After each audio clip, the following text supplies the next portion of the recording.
আসসালামু আলাইকুম ও রহমতুল্লাহি বারাকাতুহু। আশা করি আল্লাহ পাকের অশেষ রহমতে আপনারা সকলে ভালো আছেন। তো আজকের আলোচ্য বিষয় হচ্ছে নারীরা যে কাজগুলো করলে নামাজ পড়ে ও রোজা রাখলে ও জাহান্নাম যাবে। মহিলাদের জান্নাত যাওয়া খুব সহজ।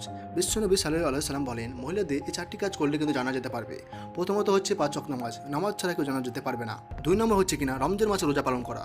3 নম্বর হচ্ছে সতীত্বের হেফাজত করা। 4 নম্বর হচ্ছে স্বামীর কথা শোনা, স্বামীকে খুশি করা ও স্বামীকে হেফাজত করা। যদি আপনারা এই 4টি কাজ করতে পারেন, খুশি খুশি আপনার জান্নাতে যে কোনো দরজা দিয়ে ভেতরে প্রবেশ করতে পারেন। সুবহানাল্লাহ। কিন্তু এরপর আপনি যে কাজগুলো করলে জাহান্নাম যাবেন, যেমন 1 নামাজ না পড়া। এর মধ্যে ফজরের নামাজ পড়তে হবে। 4 ওয়াক্ত অনেকজন মা বোন আছে যারা 4 ওয়াক্ত নামাজ পড়ে কিন্তু ফজর নামাজ ওঠে না, কষ্ট হয়। তবে যতই কষ্ট হোক না কেন ফজর নামাজ পড়তে হবে। আর হুজুর সাল্লাল্লাহু আলাইহি সাল্লাম বলেছেন, ফজর নামাজের আগে যে 2 রাকাত সুন্নত নামাজ হয় সেটা গোটা দুনিয়ার থেকে উত্তম। এটা কিন্তু শুধু মেয়েদের ক্ষেত্রে নয়, ছেলেদের ক্ষেত্রেও। নম্বর 2 হলো জাকাত না দেওয়া, কারণ মেয়েরা জাহান্নাম যাবেন। বিশ্বনবী সাল্লাল্লাহু আলাইহি সাল্লাম বলেছেন, এবং অনেক মা বহিন আছে, মহিলারা আছে যাদের কিন্তু বাড়িতে অনেক ভরি সোনা আছে কিন্তু তা জাকাত দিচ্ছে না। যদি না দেন তাহলে সেই স্বর্ণগুলি কিয়ামতের দিন সব হয়ে কিন্তু আপনাকে ছবল মারবে। স্বামীর জাকাতে ফরজ হবে না, আপনাকেও জাকাত দিতে হবে। যদি আপনি জাকাত দেওয়ার মতো আপনার কাছে সোনা থাকে, না হলে জাহান্নামে যেতে হবে। 3 নম্বর হচ্ছে ফরজ গোসল না করা। অনেক মহিলা আছে যে রাতে স্বামীর সঙ্গে মিলন করার পর কিন্তু সকালবেলা উঠে গোসল করে না, কিন্তু এই গোসল করার আগে কিন্তু যদি কেউ মারা যায় তাহলে সে কিন্তু নিশ্চিন্তে জাহান্নাম যাবে। এর জন্য সকালে ঘুম থেকে উঠে কিন্তু ফরজ গোসল করে নিতে হবে এবং ফজরের নামাজটা পড়ে নিতে হবে। 4 নম্বর, যেসব মহিলারা মা বোনরা কিন্তু নেল পালিশ ব্যবহার করে তারা কিন্তু জাহান্নাম যাবে, কারণ তাদের নামাজ হয় না, তাদের অজু তো পর্যন্ত হয় না, তাদের গোসল তো পর্যন্ত হয় না, নামাজ কী করে হবে? তাই সাবধান আপনারা নেল পালিশ থেকে দূরে থাকুন। 5 নম্বর হচ্ছে বিপর্দা চলা। হে বোন, আপনারা হয়তো জানছেন না, আপনি যত বিপর্দা চলবেন তত কিন্তু আপনার গুনাহ বাড়বে।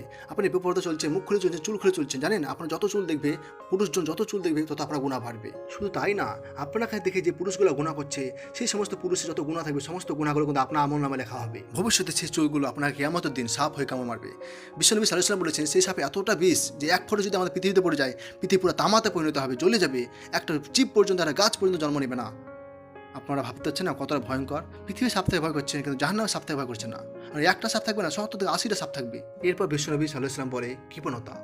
যেসব মহিলাদের টাকা আছে, অর্থ আছে কিন্তু কাউকে দান করে না, সেসব মহিলা কিন্তু, অথচ বিশ্বনবী সাল্লাল্লাহু আলাইহি ওয়াসাল্লাম বলেন, যারা দানকারী, যারা দান করে তারা কিন্তু আল্লাহর কাছে প্রিয়, মানুষের কাছে প্রিয় এবং জাহান্নাম থেকে দূরে। আর যাদের টাকা থাকা সত্ত্বেও কোনো দান করে না তারা আল্লাহ পছন্দ করে না। তারা হয়তো মানুষ থেকে দূরে থাকে, মানুষ থেকে ভালোবাসেই না, তারপর সে জাহান্নামেও যাবে। তাই সাবধান, আপনারা কৃপণতা করবেন না। আর যেসব মহিলা বিধর্মীদের মতো চলে, বিধর্মীদের কালচার গ্রহণ করে, তারা কিন্তু সকলে জাহান্নাম যাবে। আপনারা বিধর্মীদের কালচার এতটাই গ্রহণ করে নিয়েছেন যে তাদেরকে আপনারা আদর্শ মেনে নিয়েছেন, কিন্তু আপনাদের আদর্শ হওয়া উচিত হজরত ফাতেমা রাদি আল্লাহ আনহুর মতন। আপনার আদর্শ হওয়া উচিত হজরত আয়েশা রাদি আল্লাহ আনহু। আপনার আদর্শ হওয়া উচিত হজরত মারিয়ম রাদি আল্লাহ আনহুর মতন। 9 নম্বর, অহংকার। অনেক মহিলা আছে যারা রূপের জন্য অহংকার করে, শুধু তাই না, টাকা পয়সার জন্য অহংকার করে। তা আপনারা অহংকার করবে না। আপনার মতো কত সুন্দর সুন্দর মহিলা আছে যারা রাজা বাদশাহ তার জন্য পাগল হয়ে গেছিলো, সেই সব মহিলার অবস্থা খুব খারাপ।